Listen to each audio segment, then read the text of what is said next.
তারুণ্যের রাজনৈতিক অধিকার প্রতিষ্ঠার সমাবেশ আজ ঢাকার নয়াপল্টনে অনুষ্ঠিত হচ্ছে। সারা দেশ থেকে লক্ষ লক্ষ নেতাকর্মী এই সমাবেশে উপস্থিত হয়েছে। তারুণ্যের রাজনৈতিক অধিকার প্রতিষ্ঠা এবং ভবিষ্যৎ অর্থনৈতিক মুক্তি, সাম্যর বাংলাদেশ বিনির্মাণে বিএনপির ভারপ্রাপ্ত চেয়ারম্যান দেশনায়ক তারেক রহমানের আয়োজনে এই সমাবেশ অনুষ্ঠিত হচ্ছে ঢাকার নয়াপল্টনে।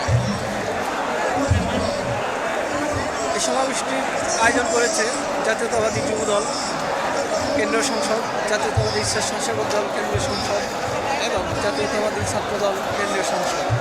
তাদের আয়োজনে আজকের এই তারুণ্যের মহাসমাবেশ ঘটেছে ঢাকাতে।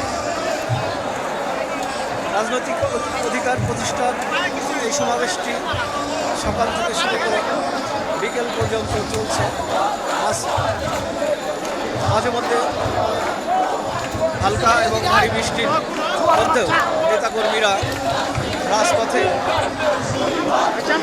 স্লোগান দিচ্ছে এবং তাদের রাজনৈতিক অধিকার যাতে প্রতিষ্ঠিত হয়, ভোটের অধিকার প্রতিষ্ঠিত হয়, সেই লক্ষ্যেই লক্ষ লক্ষ নেতাকর্মী এখানে উপস্থিত হয়েছে। Hussain Saeed, voice of mass peoples, Dhaka.